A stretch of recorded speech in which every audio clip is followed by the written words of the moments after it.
সাকিব নেই বলে কি বাংলাদেশ দল ম্যাচ হারে? সাকিব আল হাসান সর্বশেষ আন্তর্জাতিক ম্যাচ খেলেছিলেন ইন্ডিয়ার বিপক্ষে। সেই টেস্ট ম্যাচের পর আর কখনোই লাল সবুজের জার্সিতে মাঠে নামা হয়নি। সাকিব না খেলায় যেন এরপর থেকেই বাংলাদেশের ভরাডুবি শুরু। চ্যাম্পিয়ন্স ট্রফিতে একটি ম্যাচও জিততে পারেনি বাংলাদেশ। হয়তো ব্যাটিং এর ভরাডুবি, নয়তো বোলিং এ। তারই ধারাবাহিকতায় সংযুক্ত আরব আমিরাতের বিপক্ষে দ্বিতীয় ম্যাচে আরো একটি ভরাডুবি ম্যাচ খেললো টাইগাররা।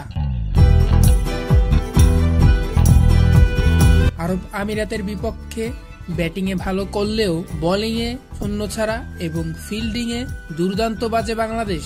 অধিনায়ক পরিবর্তনের পরেও পরিবর্তন আসেনি বাংলাদেশের ম্যাচ জয়ে। ক্রিকেট বিশ্লেষকদের মতে বাংলাদেশ দল একজন জেনুইন অলরাউন্ডারের অভাব পড়ছে।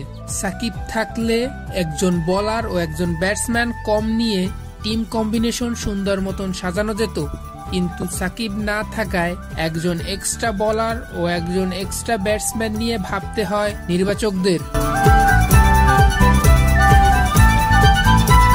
পারফেক্ট টিম কম্বিনেশন না থাকায় হয়তো একদিন ব্যাটিং এ খারাপ করে বাংলাদেশ, নয়তো বোলিং এ। আজ তো বোলিং ও ফিল্ডিং দুটোতেই জিরো বাংলাদেশ। 200+ স্কোর করেও সংযুক্ত আরব আমিরাতের বিপক্ষে ম্যাচটি হারতে হয়েছে শুধুমাত্র বোলিং ও ফিল্ডিং এর দুর্দশার কারণে।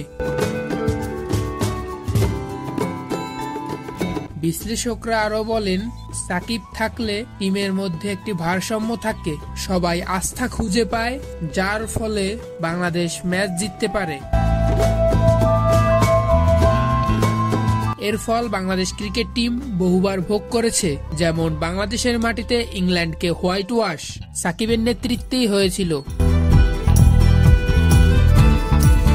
সাকিব যদি দলে থাকে তাহলে ব্যাটিং বোলিং দুটোতেই 100তে 100 হয়। যদি ব্যাটিং এও সে না পারে তাহলে বোলিং দিয়ে পুষিয়ে দিত। আর দুর্দান্ত ক্যাপ্টেন্সি তো রয়েই গেছে। সাকিবের মতন বিশ্বমানের অলরাউন্ডার না থাকায় বাংলাদেশকে হয়তো আরো ভুগতে হবে।